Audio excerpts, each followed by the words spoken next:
Maravilha. Olha, eu recebi uma pergunta pelas redes sociais e aí eu achei bem interessante, né? Eu não me lembro qual foi o nome do ouvinte, não sei se foi o Wagner, acho que foi Wagner. Ele disse assim, Júnior, no segundo turno das eleições, o MBL defendeu a abstenção, defendeu o voto nulo e isso meio que acabou contribuindo com a vitória do presidente Lula, né? Será que o MBL não se arrepende disso? O que é que o MBL avalia na situação atual de hoje do Brasil, essa defesa que vocês fizeram na época da eleição do presidente? A defesa que a gente fez foi bem clara. Tanto Lula quanto Bolsonaro são dois cânceres para o Brasil. A minha definição sobre Lula e Bolsonaro é o seguinte, ó, você prefere morrer sendo atropelado por um caminhão ou sendo atropelado por um trator? Um caminhão e um trator são diferentes, mas ambos vão esmagar você. Então, no fim do dia, nós seríamos oposição ao Lula e ao Bolsonaro, como fomos oposição ao Bolsonaro, porque o Bolsonaro era corrupto, o governo Bolsonaro foi ruim, teve desvios de dinheiro até com barra de ouro no Ministério da Educação. E o governo do Lula é um governo corrupto, é um governo taxador. Eu acho muito louco que a gente olha o filho do Lula, que é o Lulinha, ele está envolvido no esquema do INSS. E o filho do Bolsonaro, o Flávio, está envolvido em outros esquemas também. Um exemplo maior é o exemplo da rachadinha. Então, são pessoas que têm famílias corruptas, que tornam o Brasil um lugar pobre e obrigam a gente a ter que ficar discutindo entre Lula e Bolsonaro. Quem fez o Lula ganhar, na prática, foi o Bolsonaro. O Bolsonaro que tomou as decisões que terminaram por soltar o Lula. O Bolsonaro acabou com a Operação Lava Jato. E mais, o filho dele, Eduardo, não sou eu falando, é só o pessoal pesquisar, comemorou que o Lula foi solto. Olha, com o Lula solto nós vamos poder ter a polarização e derrotá-lo. O que aconteceu? Eles soltaram o Lula e o Lula ganhou deles. Né? Então, assim, a culpa não é nossa. Quem tinha bilhões para fazer campanha era o Bolsonaro, não eu. Eu falei, olha, eu sou oposição aos dois porque eu quero construir um Brasil diferente desses dois caras. O Brasil não melhorou com o Bolsonaro, o Brasil também não melhorou com o Lula, e a gente está ficando para trás. O Brasil já não está nem entre as 10 maiores economias do mundo mais. O Brasil não tem tecnologia, os outros países estão indo para o espaço, os outros países têm inteligência artificial. A gente está aqui discutindo se vai dar luz de graça ou gás de graça para as pessoas mais pobres.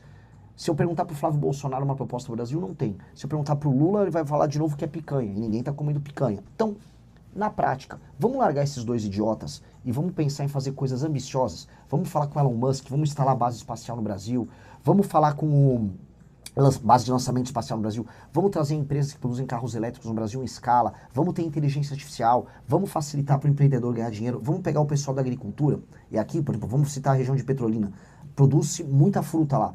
Além de fruta, vamos fazer suco concentrado? Vamos fazer sorvete? Vamos ter marcas para exportar sorvete? Vamos juntar aquilo que a gente faz bem e agregar mais valor? Vamos tratar de ficar rico? Essa turma vive falando também, não, o Bolsonaro é muito bom, ele é muito brabo. O que o Bolsonaro fez para matar bandido no Brasil? As facções, tanto o PCC quanto o Comando Vermelho, isso não sou eu falando, isso todo mundo sabe, todo mundo vê, cresceram durante o governo do Bolsonaro e o do governo Lula. O governo Lula é amigo das facções, basta ver que as facções visitaram o governo do Lula agora no mandato dele. O governo do Bolsonaro não fez nada. Não adianta o Bolsonaro ficar fazendo arma, mas ele não matou bandido. Assim, um governo nosso tem que eliminar os caras e eliminar sem dó. Apareceu com uma metralhadora, disse que controla uma região, você não vai mais viver. E é isso que a gente quer fazer, e é tudo muito simples. Então, no fundo, o Bolsonaro e o Lula são só dois lados de uma mesma moeda. Não vale a pena ficar perdendo tempo com eles. Renan, você é pré-candidato a presidente da República, né? Então é natural que você também tenha um pouco de conhecimento e acompanhe tudo que está acontecendo internacionalmente falando, os conflitos entre Estados Unidos, Venezuela, né? Eu acompanhei hoje de manhã aqui uma notícia que chegou para a gente, o presidente Lula ligou para Vladimir Putin, querendo se juntar com o Vladimir para, de certa forma, criar um meio de retaliação contra o presidente Trump devido ao ataque à Venezuela. Enfim, uma situação que, na minha opinião, acredito que nós não deveríamos nos meter tanto nisso. Mas eu queria ouvir a sua. Minha opinião é bem mais engraçada, porque o Lula está fingindo oposição ao Trump. Tá? A gente sabe muito bem que o Lula fez um acordo com o Trump. Eu já denunciei isso nos meus vídeos no meu Instagram, de um acordo que foi feito, que envolvia inclusive o Joesley, que é um dos melhores amigos do Lula. Para quem não sabe, o Joesley é o maior produtor de carne do mundo, é o Joesley Batista, dono da JBS Friboi. E ele intermediou essa relação do Lula com o Trump. Tanto que o Joesley foi, em nome do Lula e do Trump, mandar o Maduro sair de Caracas e se mudar para a Turquia. O Maduro que não quis e não cumpriu a parte, né, dele de um acordo que seria bom para o Lula, bom para o Trump bom para todo mundo, inclusive bom para o Xandão, que o Trump retirou inclusive as sanções para o Xandão. Agora o que o Lula está fazendo é ficar esperneando para os próprios seguidores dele, falar, isso, o Lula não gosta dos Estados Unidos, porque o Lula ganhou muito brigando com o Trump. Ficou bom para a imagem do Lula, a imagem que ele enfrentou o Trump nas tarifas. Mas isso é só para inglês ver. Né? No fundo, os Estados Unidos, se quiserem fazer o que eles quiserem fazer na América do Sul, eles vão fazer, porque o Brasil é um país fraco. É a pergunta, por que o Brasil hoje é um país fraco? Por que o Brasil não conseguiu resolver a questão da Venezuela antes dos Estados Unidos?